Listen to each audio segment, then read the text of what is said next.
Elsie Escobar, who is the podcast pundit, who has been around, as I put it in the description, since they were typing show notes in the Stones. Oh my God. Nice. Just a little extra. It's a little extra, but I'll take it. Both Elsie and Gordon have really, truly been pioneers since the early days. And that is why I say it that way, is podcasting is such a new medium, but it is fun because it is such a new medium. And we get to have in our world such really profound shakers and movers in the podcast community. Gordon from Gordon Firemark and Easy Legal, and Elsie with Libsyn and with She Podcast. And Elsie has her own brand of coaching and many things that she does. And we're so honored to have them lead what is a very important discussion to us. We also have in our group Bri Campano from Pneumospect, myself, Trevor from Pneumospect, and a bunch of our friends are here today to talk about it. And we're so, so grateful to Podfest Global 2023 for putting this on and letting us hang out in this side space. It's a real honor to not only have the main stage, but also have this extension of the podcast discussion. I want to jump right into it with Gordon. Gordon, could you take us through some of the kind of overview, give us a quick overview to set our heads. When we talk about ethics in media and ethics in podcasting, where, if ever, do the teeth of the gears meet the closest? How do you see those two things relating most frequently for us? That's an interesting metaphor, the teeth of the gears. Well, look, ethics and law interchange a lot. And in the podcasting space, look, there are legal aspects to this. And I think for starters, for the most part, being an ethical podcaster means doing the things that keep you out of legal trouble as well. Don't infringe on people's copyrights. Don't name your show after some famous trademark or even some other show's title, things like that. But then really where ethics and law diverge, I guess, where the law doesn't really try to stick its fingers too deeply into things like balance. Do we need to present a balanced presentation about, other points of view on a particular subject? Or how do we just go about sort of being visible and transparent and owning our own point of view and our bias, if you want to call it that? And how do we make sure that the audience understands that what we're doing is a particular perspective and not the be all and end all of things? It's a little, well, we're going to get into talking about journalism and are we journalists as podcasters? And I think it depends on the kind of show. But if you think of yourself as a journalist, you think about presenting things in those ways that I just said. Yeah, for sure. And I know what you were going to lean into. You were saying it's kind of, in the word we were all on the edge of was fuzzy. It's kind of fuzzy. Yeah. And therein lies the show title, is the nuance, the context, the subtlety that is right and wrong. And it's not necessarily legal versus not legal, but the ethical really is like the true nature of the fuzzy that we exist in between. Yeah. And for that, I love it. And that is why we set it up a little bit different today. A lot of times it's a little back and forth. It's a lot of one-way conversation, but I want to get everybody who's here, who I really appreciate. We all really appreciate being a part of the conversation. This is going to make it really robust today. I would love it if everybody, all of us, could jump in the chat today and be brainstorming and thinking. Start now, because in the back half of this, we're going to spend some time with your questions. And there's not a wrong question, because it is so fuzzy with the ethical part of podcasting and media. So whatever is coming to your mind, if you're seeing something, the headlines you want to know more about, or just throw out in the topic. We're not here to resolve everything today. We're here to have an open forum, an open discussion, so we can work through it as a podcast community, and hopefully over time as an industry, and be leaders in that and not just sit out. Because the one way we can assure that we don't get to have any impact is if we don't join the discussion.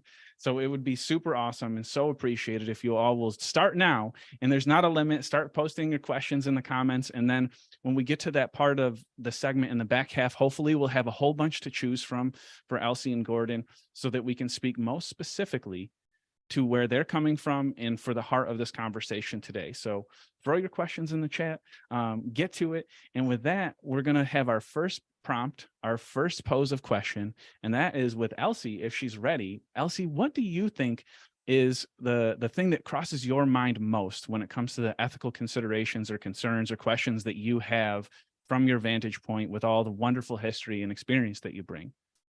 Oh my gosh, I don't even know if there's one thing, because there are sometimes ethically that I think about the entire all of us. And then there are times when I think about myself. So I'm not going to talk about just myself at this moment, but I'm going to talk from the experience of community and community voices and building communities around our work, right? Because that's one of the biggest things that I see out there, especially with podcasters. Our communities tend to get very connected to us, and then they become a thing. Sometimes we need a place to communicate. We need a place like, Facebook groups or Discord channels or whatever, right? That we start to create these communities.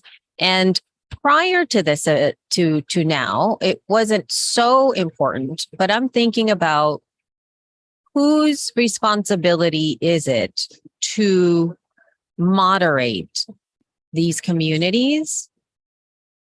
And are we liable for possible wrongdoing that might happen within these communities, either harm that happens to because of them, or maybe within them, as in like somebody says something to another person and something happens inside a community, whether it is a public place or whether it is a private forum. And I'm bringing this up because I can tell you that there came a point with She Podcast. Many of us had She Podcast started off strictly as a Facebook group. And there came a point when we recognize it. And I actually saw in other places that moderation had become probably the most important thing that we needed to do for the group. And we didn't really do that from the get-go. Like we just started it because we wanted like-minded people to be around. And it was so exciting and it was so great and yay and lovely. But then once you start to get more and more and more and more people, moderation becomes incredibly important. And we don't really think about that. With us stingy folks who are in the space, investment in moderators is not something we really think about. And I was just listening to an episode of, oh my gosh, I forgot, the Decoder. And he had the CEO from Mastodon on. And points were made as to the importance of moderation as something that people often overlook. So that's my prompt for y'all. Whose job is it to moderate communities, our own communities, for our own for our own stuff? And how do we, and should we be liable to behavior that happens inside of these communities? Or is it something that we should address prior to letting people in? That's a great topic, Elsie. I'm going to jump in with a little bit of legal perspective and background on that, because it was a question that came up very early on in the life of, online media, social platforms, and so on. You had this is back in the early 90s. I was on a platform called CompuServe, which was all text-based. There was CompuServe, there was Prodigy, which was a little more graphical, and then AOL came into the play. And there were lawsuits against all of those platforms that asked this question: hey, who's responsible when one of the users on this bulletin board says something defamatory or whatever about one of the other users, or anybody really? And who do you sue? Obviously, you can go after the person who made the false, harmful statement or whatever, but the cases basically turned on this question of, was there moderation going on? CompuServe wasn't being moderated. It was an open free-for-all. And the court in that case, it was called Cubby versus CompuServe, found no, they're not responsible. They're like a bulletin board. You put something up on the bulletin board at the grocery store is not responsible for what your flyer says. Prodigy, it went the other way because they did moderate. They had staffers and people that they had under various deals to moderate stuff. And since that was the case, they were more like a publisher than like a bookstore, the court said. So they were held liable. And in Cubby versus CompuServe, it was also a similar thing. So that's what led to, in the mid-90s, 1996, the Congress made the Communications Decency Act, which had a lot of other tendrils in things. But Section 230 of the Communications Decency Act was designed to protect the platforms from this, whether they chose to moderate or not. They won't be liable for the stuff that their users say, and they don't have a legal obligation to take it down. They don't have a legal obligation to promote or not promote certain kinds of content. And that may be what's responsible for some of what we perceive as problems today, but it's also allowed for the internet, these platforms, to grow and become a robust thing that it is. So for all its downsides, it's got some upside too. That is really, really helpful. And I agree wholeheartedly, Gordon. Elsie, your prompt was it was good. It was amazing. It was that's a really fantastic question. And it's wild to me in some ways that it goes back precedent so far to the 90s, which is where our legal backing is always going to come. If you don't know that precedent, it's who does it exist in the courts already, kind of thing, and is it being re-brought up, which is something we should absolutely hit on before we're done today. Is like, if we have time, what's in the legal system, but also you can follow Gordon to keep up on those things, because he is super good at reporting on those changes in the industry. And those legal pieces are the backbone to, are we going to get busted or not? Because there's always the ethical consideration of how it matches our morals and values. Is it right or wrong? How does society treat us about it? But then there is also the piece where, what has society put in place to potentially punish us if they don't agree with what we did, even if it fits all ours? Yeah, just to bring us back into the ethical side of it, though, now that we know that there's a law in place that protects these platforms, it brings us back into an ethical question of whether we should moderate, whether we're liable or not. And I want to hit my friend Bri up on that, because Bri, similar to Elsie, has been in the community oversight from a different perspective, I think, but has been in the community building portion of both the podcast community, but also like the Facebook community at large for quite some time. Bri, do you have any thoughts on the moderation within platforms, but then maybe outside of that? How have you seen it change? And does that cross your mind as a potential concern as well?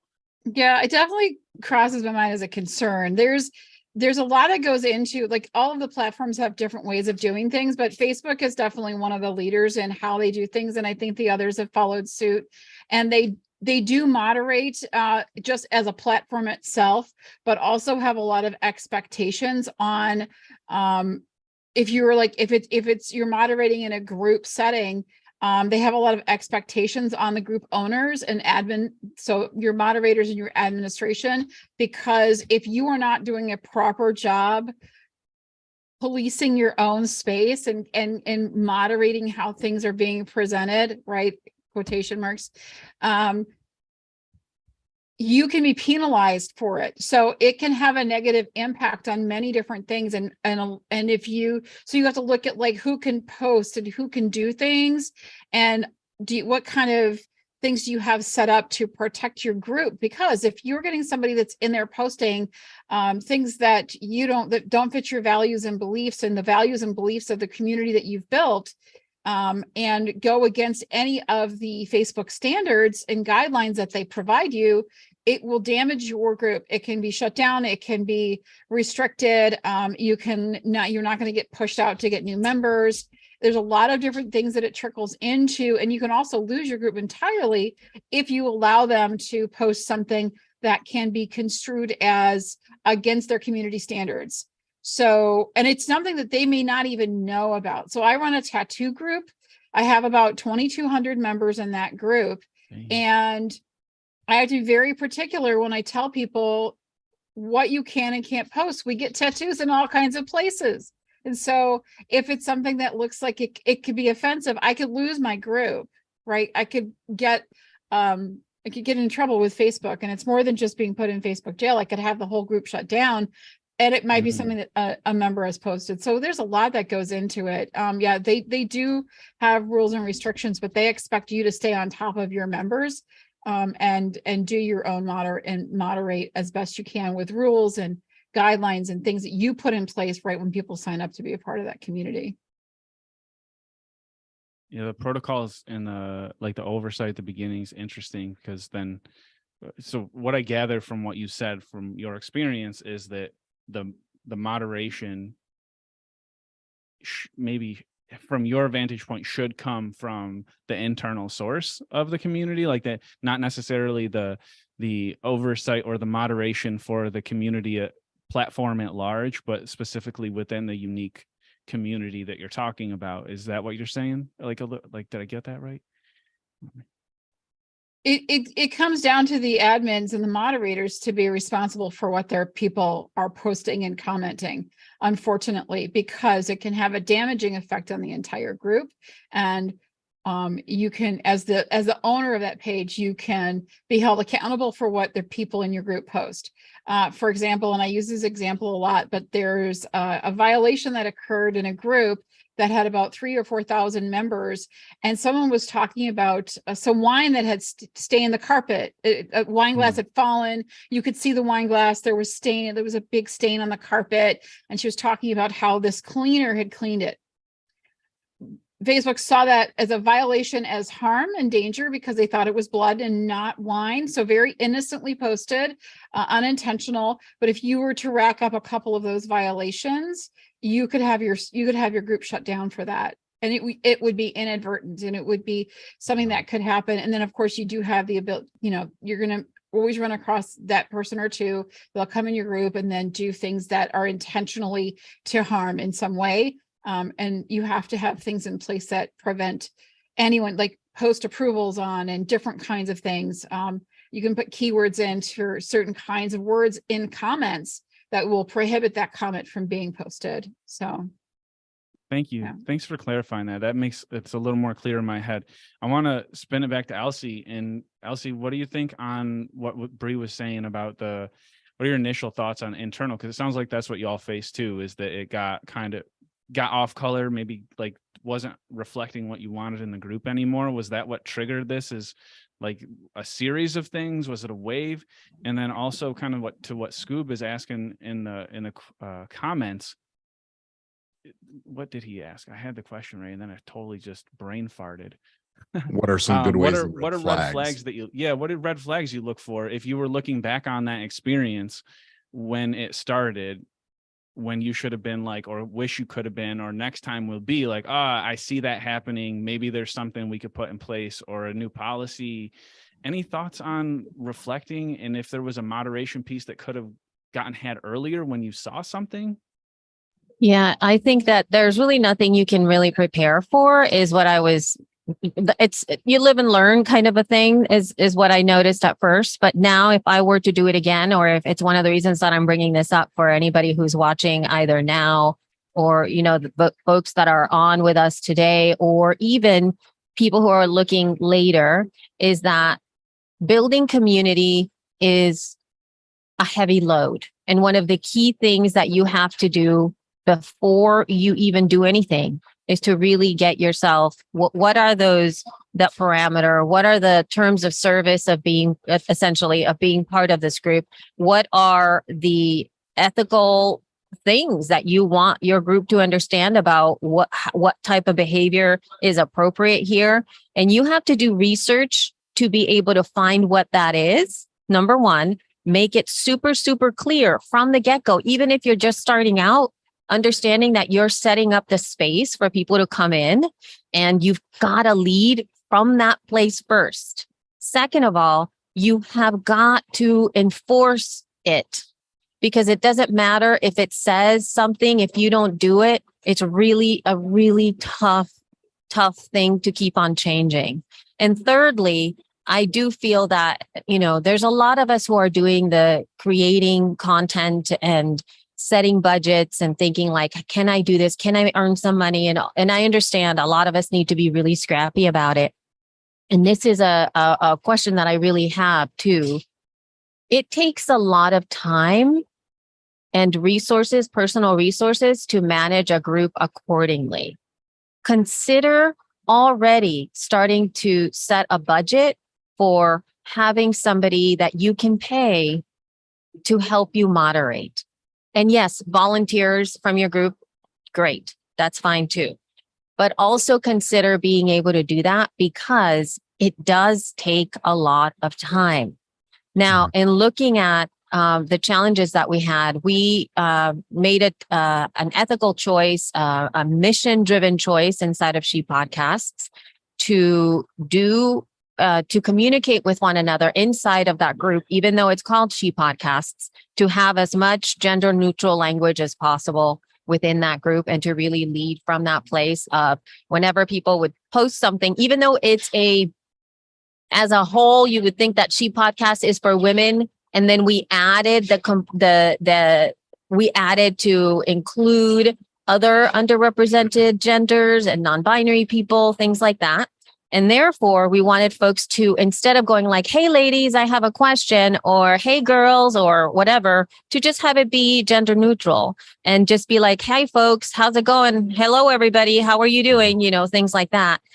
And it is still a really, really big, heavy lift in the sense that if somebody does that, one of our mods needs to go in there and go like, hey, thanks so much for sharing that. Could you change that to be gender neutral? And somebody has to constantly be in there asking that, because people, for number one, they don't read instructions. They just don't. Right. People don't read instructions. So you have to constantly be telling people how to do or what not to do. And I don't know. I mean, it's so rough. Like right now, we no longer allow posts to just go into the group. Everything has to be approved by hand. And sometimes it takes us 2 or 3 days to approve things, not because there's that much, but because we simply don't have time. We just don't have time to be doing that. So it takes we have to wait it out and have to wait till we can go in there and approve people, and people get mad. But literally, it's a free service. Y'all are here and it's a free group.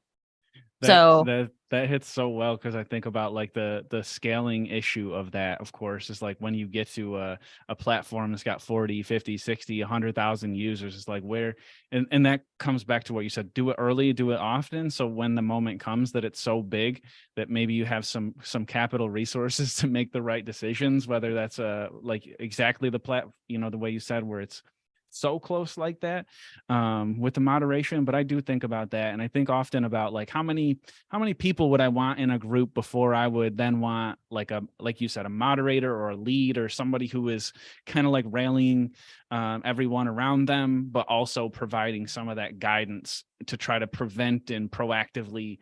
But that's big lift. It's a big old lift. Well, I just want to mention there's this African proverb that says, if you want to go fast, go alone. But if you want to go far, go together. And that's really a testament to the value of having a team of people working on things. And where there's a will, there's a way to find either the budget or the volunteerism that you need to have a team to make these things happen. And if you're inclined to do the moderation, either because you have to keep the group on the platform, or because it fits with your values to do so, then I think that's the way to go. And that's another point I just want to make, is value-driven decision-making. Setting out the rules in the first place based on what is it you value? What are the values we have in this group? There are some groups that it's going to be a free-for-all because we value that. We value the open, encumbered, unmoderated discussion. And when you come in here, guess what? That's what you're going to get. So deal with it. And there are others where you want to create a little more of a congenial or safer or more different kind of values, I guess, is what I'm coming down to. So you're right, Elsie, people don't read those guidelines and instructions and rules, but having them is still useful so that when you have a moderating decision to make, you can point to it and say, we've set these guidelines up and here's why they are, the values behind them. So that's why we decided to do what we did. Yeah. Thank you so much for clarifying that, Gordon, and bringing out the values. Love that. It makes it a lot easier from a business standpoint. That's typically the way I look at things, is from a very much as a small business and a small business owner. Mm-hmm. I've been fortunate to work with a lot and be in that role myself. And that's how I look at it, is core values and boundaries, like we've talked about, is setting some of those boundaries so you don't have to make every single, like Elsie, you were talking about, that's got to be such a wicked headache and also the nature of the beast as it grows too, is like, how do you set up enough boundaries so that we can have fun and let ourselves loose a little bit and wear our lay to things. No, I'm just kidding. but to loosen up a little, because when you loosen up, you get some authenticity, you get that real discussion, you make real connections, and gosh, it's such a stinker of a balance. I want to throw it over to Bri and see, Bri, what do we got for questions in the chat? Is there anything you want to pull up? Is there anything heated in there? I've been commenting out, but I haven't been able to quite literally read a whole lot. I've been looking at all of our, because we are live streaming in a whole bunch of places. So we're so glad that you guys are all here with us and coming in from Podfest Global. So appreciative to Andrew and Chris for letting us be a part of what's happening there. And so excited for that. If you have any questions, I actually just wanted to throw something out there as I go through some of the questions. And you had said this too, what are core values? I've heard a lot being talked about in Podfest Global this week about finding your niche and finding the right audience. And I think that if we can go back to core values, if we can make sure that we are looking at that as a key component into what we are building when we are building a podcast, because we are using our voice, we are using our message. And if we can hold tight to that, then our core values there will be something that we will make a part of the community that we want to build, because that community is a vital component of our podcast and our message. We want the audience to go along to listen. So we want to connect with them. And if we can make those core values vitally important to ourselves and our podcast, and then make sure that's seen and heard in our community, what are we doing? What are people doing? How are you doing that? That is, I guess, my question. Do you have a set of core values? Did you think about that when you started your podcast? Was that something that was part of what your mission statement was? Great and I'll question. throw that to anybody. Throw it right out. Anybody who has not had a chance to unmute themselves, which is about half, what do y'all got on this? Do you have core values? Do you have a question about ethics for us? Feel free to unmute yourself and throw it in. And that's the one that Bri has for us. So I would love to know your response to it. Do you have any values? Do you have any guiding principles? I'll leave it muted for a second and give anybody a chance to jump in. I'm going to go ahead and jump in here just because I can.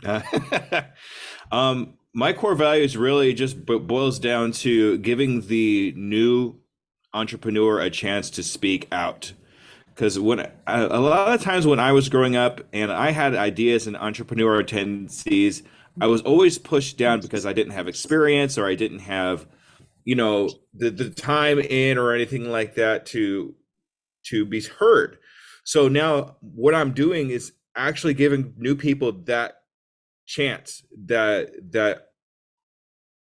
way to be able to get their word out there, that one place they can all go to make sure they've been heard and get their story out. So really a core value for me is just to give people a chance to be able to speak and talk about what they're really into when it comes to entrepreneurship and things that they're learning in their entrepreneur adventure. So that's a really strong core value for me. I don't know what it's worth for anybody, but that's what I have to say. I appreciate that, Scoop. Heck yeah. I can tell you that there's a lot of us creators that don't really ever lead from that place or even start. Bri, to your point, I've always led from that place. So usually ethics always lead the way for me. My values always lead the way for me in all of the things that I touch. And I realized after I started to I had a mentorship experience, which is, it's still live, if you will. I haven't done it for about 2 years now, or maybe a year and a half. But one of the core tenets of the entire experience is really tuning into what that is for you, not for your podcast, not for your business, not for your show, not for any of that stuff, but for your own, literally just a personal way of moving in the world. And goodness gracious, people are very resistant to doing the work, not because here's the interesting thing is that there's resistance because folks don't make the connection as to why it matters to my work. Why is this important? I want to learn how to grow my podcast. I want to learn how to get more listeners. Why are you making me think about this stuff? This is crazy, right? So you get like the algorithm. Yeah. It's like, yeah. And so you get the resistance of it. But every single time we go through the process of all the steps that I lay out and I ask these questions for us to really discuss them and to have a place where you get an opportunity to spend the time figuring it out on your own, by the end of the experience, they've got their answers. By the end of the experience, they don't know. My point is that they no longer need me. They're able to make these choices, these larger choices about their work that they weren't before, for no other reason other than the fact that they've sat down and they've really figured out what matters to them. And so it is probably the number one thing people resist doing, and it's the most powerful thing to do after you're done. And then you honestly can just do what you need to do with your content, with not much after that. So you had me cheering from the back of the church on that one, Elsie. Big believer that too. Is like how fast can I communicate with someone and help them graduate? Because that way they can come back and say how great they're doing in 6 months or whatever. But it's about helping them with that second and third, and just providing that space to keep thinking, think deeply about it and what it means to you. I love what you said about having owned it internally, because to what we've talked about in general, it is hard. It is a big lift to be our best selves all the time. It is an unfair ask of anybody who puts themselves in the public eye. And also it is the ask. So having your ethics, your values, so that you're doing right by what's inside of you when you go into those conversations, and having those established, such a huge benefit. It is one of the by far the biggest difference between the entrepreneurs I've worked with, because I've worked for small business owners, and I've been really lucky to see some that were successful, some that were unsuccessful, some that had caps on their business model, and some that didn't have caps on their business model. And there's absolutely a tie back between the success of your business and the profitability, and how well you can navigate your own ethical boundaries. I mean, it is there because people look for consistency. We talk about it in how we post our podcast. Consistency is key, and that is true with values too. So I like yelling from the back. Everett, I want to give you a chance. I think I saw you unmute, so the floor is yours, Everett. Well, I just kind of had a question more towards Gordon at the very top talked about, copyright, different things when it comes to podcasting and whatnot.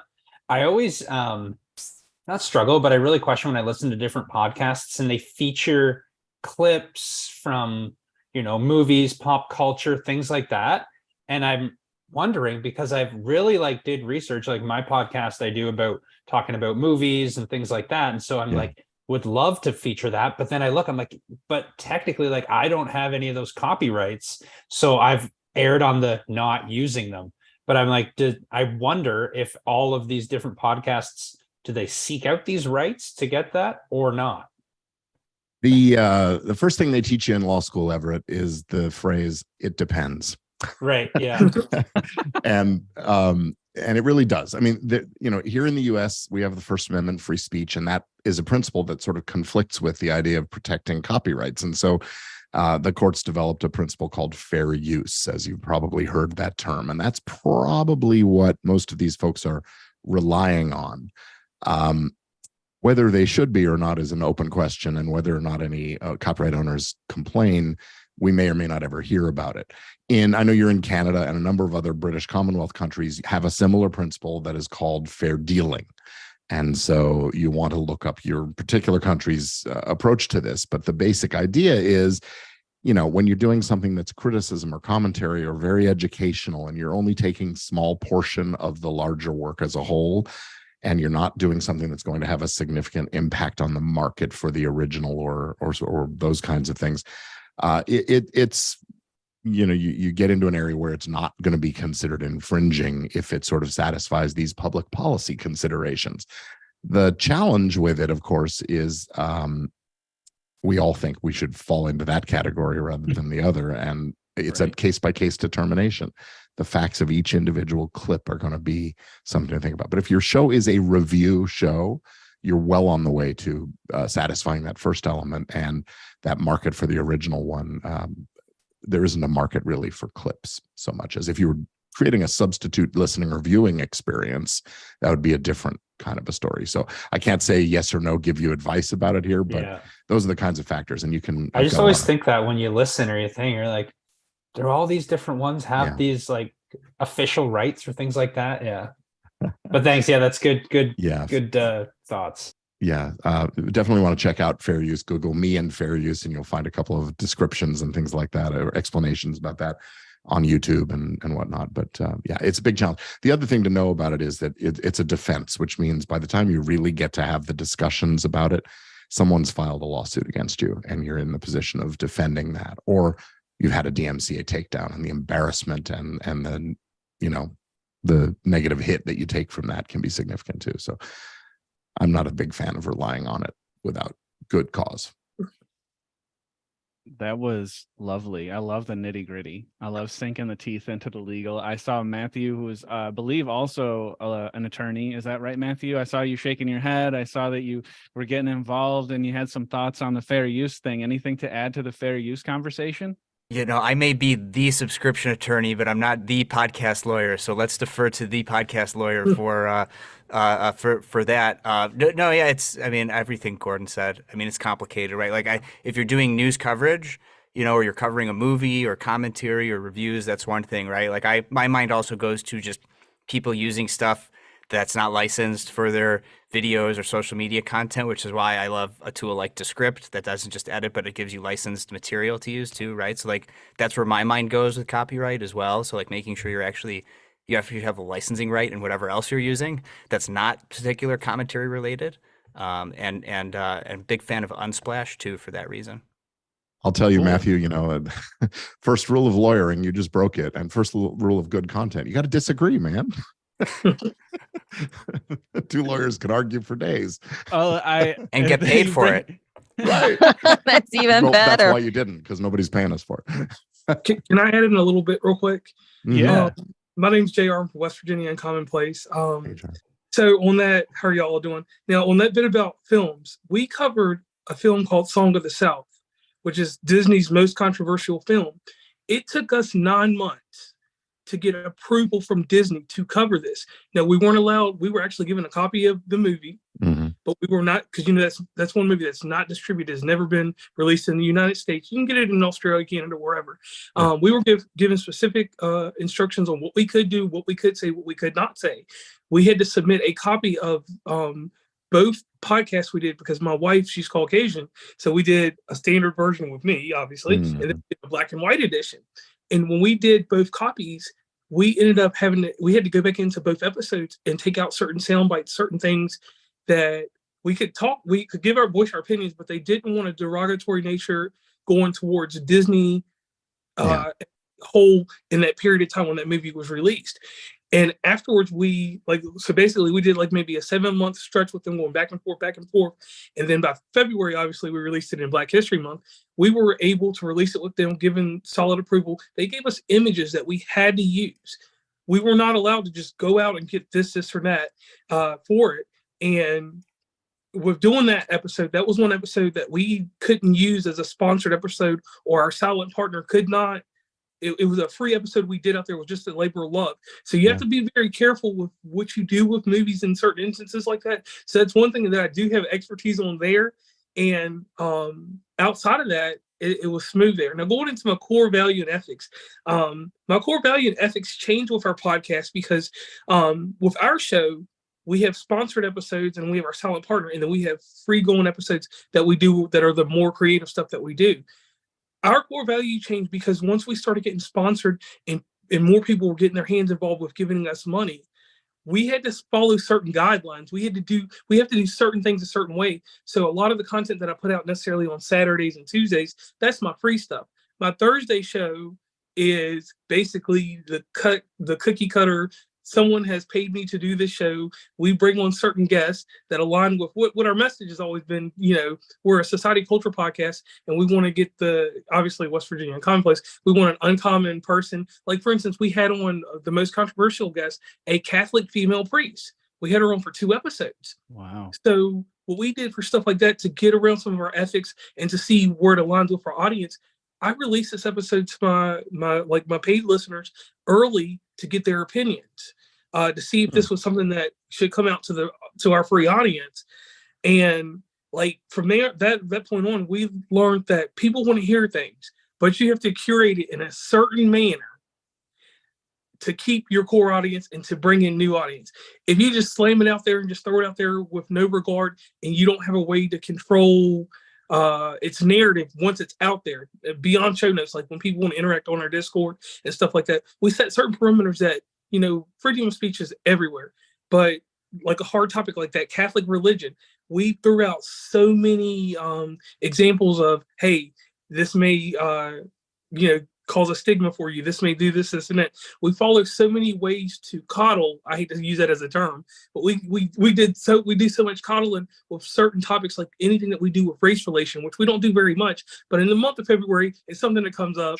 I'm in West Virginia. I'm on the borderline between West Virginia and Ohio. So my audience, and with the company I work for, I'm a store coach for Walmart. So I travel all over the United States remodeling Walmarts. So I deal with so many different people. So we, just like what we do, we just make sure that we're real tight on who we think this episode is going to pertain to. So the LinkedIn people, that's their Facebook. The regular Facebook people, Instagram people, we make sure that we stay very tight in the lines of, hey, we're leaving this open. Give us your honest opinion on what you think of this. And then we come back from that. And then that reflects our core values, because we're saying, hey, here's our product. If you like it, you like it. If you don't like it, please let us know the merit and the reason why you don't like it. Give me that creative criticism that makes sense in our arena. Yeah, give us something to chew on. Love it.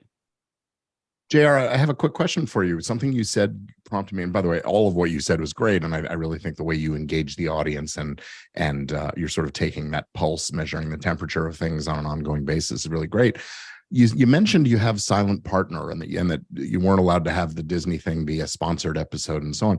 Are you reasonably transparent with your audience about the fact that someone's paying for the content? Or yes, so the sponsorship messages are pretty obviously sponsorship messages. Yeah, when you listen to our Thursday show, you can tell the difference, because it's like a life coach type deal. Gotcha. It's more of just a question and answer deal. The other stuff that we do on, like, for instance, we're doing a coverage of WrestleMania 39 this weekend. Yeah. So on the Saturday show, it's a fun show. You can tell the difference between, it's not that it's manufactured on the Thursday show, but you can tell we bring life coaches on, we bring mental stimulation. We cover that mental positivity stuff on Thursday, and then the pop culture we do Tuesday and Saturday, and you're going to have your fun stuff. So our audience, as we've curated and got our audience to a certain degree, our listeners don't necessarily drop off, but they know that, hey, I might not need to check out Saturday, but I'll definitely be back on Thursday. Well, I asked because I think transparency, back to the the ethics questions, I think transparency is an ethical question, and how much transparency do we need to give our audiences so they know who's paying for this? Is there an ad? Is there an endorsement? Or is this a pay to play? Did the guest essentially put up the money to support the production of this episode? Because those kind of things they affect listener decision making, and I think that's really, really important. So congratulations, kudos for doing it the right way. Yeah. Yeah. Yay. I really love, I think when you were talking through what you had to do your episode on Song of the South, I think that really exemplifies what happens as a creator when you are starting as a sort of I'm going to use this term. It may or may not rub you the wrong way, but it being an indie, right? You're doing all the things yourself, and you're being scrappy, but scrappy never means unprofessional, right? I'm being scrappy right now, I'm in a public space, but you can still hear my volume. You can hear that the quality of my audio is doing really good. I did my very best to look as good as possible. Obviously, it's not in a studio. That's what I mean. But once you start to deal with the big boys, girls, people from larger companies, your ability to create the content that you want to create and the vision that you want to create, once you start to either get the money, get the partnerships, or even get access to said thing, your life will become a back and forth communication of having to cross T's, dot I's. You want us to take that out? Oh my God. I mean, it becomes extraordinarily difficult. And I'm only telling you that because from your experience, I have had that experience with other larger corporations as well, where you have to plan twice as long for absolutely everything. And creativity most of the time has to go out the door, and you end up literally getting a script. And you're like, these are the things you can say. This is what you can't say. And it really sucks the joy out of you in some ways. Mind you, though, sometimes you get the dough, right? You get the money, or you get the partnership, the visibility of it, and you get the press. So those are like to the footage you need, or the access to the footage. Exactly. So you do get a little bit of that, but like the understanding, I think, for a lot of us creators that are starting from nothing and thinking that if we get to that, once we get that partnership with, Spotify or Apple or whatever, then it's going to be amazing. This is going to be great. And then you realize that there is, even though you're getting let's pretend you're getting millions of dollars, there is something else that you're going to be paying for, which is the freedom that you had prior to that. It's no longer the same. It's no longer going to be the same show, even though you may own it, if you will. But there are lots of other things that you're going to have to now be wary about, because the things you say, how you hold yourself, the types of back and forth communication you have to have with said company, all of those things now are part of you. And that's when ethics comes into play, or your value system. Are you okay with that? Is that the type of work you want to be putting out there? And that's obviously, it's a personal decision. I'm not saying one's better than the other one. I'm just saying that this is what happens, right? And I think going back to the conversation around moderation and things like that, which kind of brings us back here, is the fact that if we do want the freedom, right? Going back to structures coming out now like Mastodon, who are essentially moving from the place of freedom and everybody like just getting your stuff out there and not having the man tell you what to do. There comes also a price to pay, because you do have to invest in those systems. You are free, and yet you are now bound to making it work for yourself. And it's a balance that you're going to have to figure it out. And I think that right now we're at the cusp of that, because you see that there's so much right now, like there's too much power going in some places. And I think as creators, we feel that, and we want to like move over here because this gives me more of an opportunity to keep things open.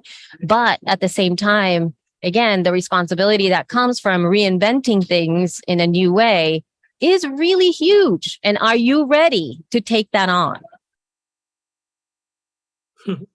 Yeah. Can I add one more thing in there real quick?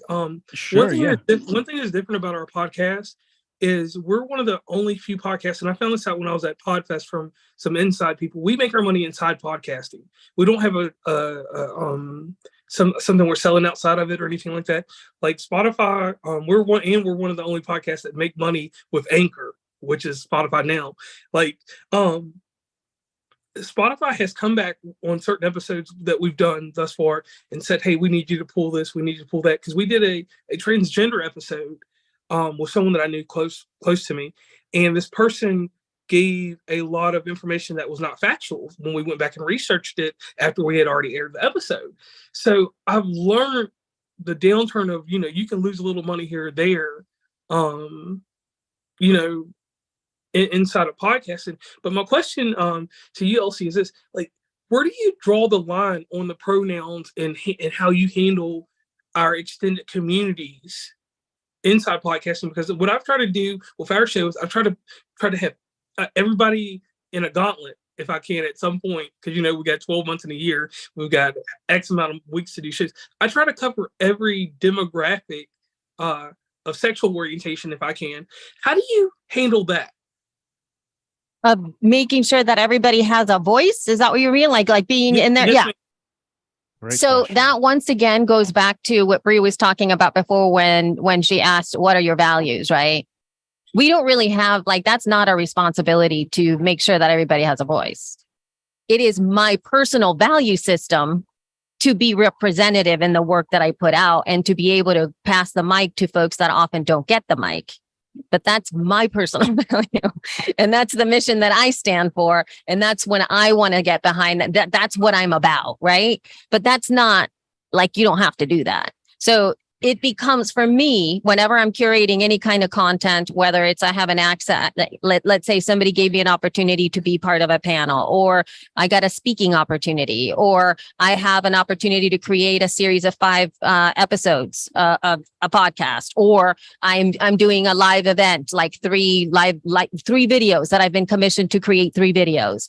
Then whenever I do any of that stuff, I look at that and I go, in what way can I bring folks here that are representative of our world and make sure that they have a position that feels empowering to them, that they can really show their expertise and put them in a position that maybe they wouldn't get otherwise, because I'm the gatekeeper at that point, right? So that is a value that I lead with. But again, how do you draw the line? Sometimes it's tough to find a person that aligns with everything that you're looking for, meaning you want to have a non-binary individual that is a person of color as well, that is a lawyer, that is an entertainment lawyer, right? There's like, holy crap, am I going to find that person? That's going to be really hard for me to find that one person that ticks all those boxes. If it is that important to you to have that, you're going to invest the time in finding the appropriate person that has the level of expertise that you really need. But sometimes you're going to have to just be like, the conversation is the most important part, meaning I need to have this conversation. This person is the one that I need to have because I really love what they bring to the table, and we can have that meaty conversation that we need versus ticking all those boxes. And again, it needs to go back to your value system and whether you're doing it from a place of true, that it's really deep inside your core versus a sense of, I just need to have representation and I got to tick these boxes, because that's a different type of a thing. Okay. I hope that helped. Yes, it did. That was awesome. I so appreciate the both of you engaging in that discussion. It's something that Elsie has brought up in our discussions privately and publicly with Fuzzy Logic. And I'm super stoked that y'all had an opportunity to engage on that. It's really, really, I think for all of us, a helpful and relevant discussion to be a part of, especially when we don't feel like we understand it, is to listen and to see that engagement. And I feel very honored that discussion happened here today. So thank you. I don't want to let that slide. That's a really, really critical discussion to not let slip under the radar, and to always keep on it and ask questions and try to learn. So I'm really, really grateful for it. And I could talk about Fuzzy Logic things for days, because there are truly so many things that are the subtlety, that is law, that are ethics, that are the way that we're treated socially as public figures. And make no mistake about it, as podcasters, we're public figures, we are entities, we are businesses, we are brands. And as Elsie said, and Gordon has backed from a legal standpoint, and I think socially we all agree that it would probably help to have some of those laid out ahead of time. And if we didn't have them ahead of time, do it now. It's not too late. Nobody has said that you can't go in and modify those things, update your values, reassess how they fit with your brand and with your heart and with your soul as you learn, because we are evolving creatures in terms of our brains at the very least. There's new information that comes in so rapidly, especially in the world that we exist in with tech right now. It feels like the first 3.5-4 months of this year have flown by when it comes to technology in particular, when it comes to trying to keep up with how it impacts our lives, how it infiltrates different places that maybe we weren't expecting it before. Thank you everybody so much for being here. I know a lot of us have work to get back to, time stamps to get on, and I just cannot thank you on behalf of Bri, Pneumospect, Fuzzy Logic, Elsie, Gordon, the crew. It has been a true honor to get the space and time to speak at Podfest, to be on the cornerstone, but to be able to keep these discussions live. And the one ask that we have, I have saved the chat, so I will be in touch with you with ad pack that we promised to a winner, but we're going to go through the questions. We're going to look at all the questions that were submitted, make sure we get them from the other live chats that might have been going on. We will be sure to reach out because you're all in the Whova app. We have your contact information, but stay in touch. Do us a favor and make this time worth it by not letting these discussions stop here. Doesn't have to be with us. We'd love it to be with us. We're live on Friday every week at 11 Eastern. 11 Eastern. That's the one. And we would really encourage you to join us. But if you don't, that's fine. Take these discussions back to your groups, to your people, to your podcast, and do not let them down. Help us be a part at Fuzzy Logic of guiding this wildly intense, close, family knit community that we all have this cool opportunity to be on the front wave of, and to be led by folks like Elsie and Gordon is a true honor. Thank you again to both of you, Elsie and Gordon, for allowing us to pick your brain, to be a part of your world, to hear what it was like all of 15 years ago in the Stone Ages. And now it's not the Stone Ages, but to now be still guiding it. We just cannot thank you enough. And again, to the Podfest folks, Chris Kermistos and Andrew, who get it done for us. Thank you to all of you. And yeah, we'll be back next week on our normal time at 11 on Fridays. This has been Fuzzy Logic. Thank you so much, everyone. Awesome. Thank you all. Thanks all. Thank you so much, Elsie. Oh my. This was fun. Thanks, everybody. Thank Thanks, you. everyone. All right. Rockstars, have a great day.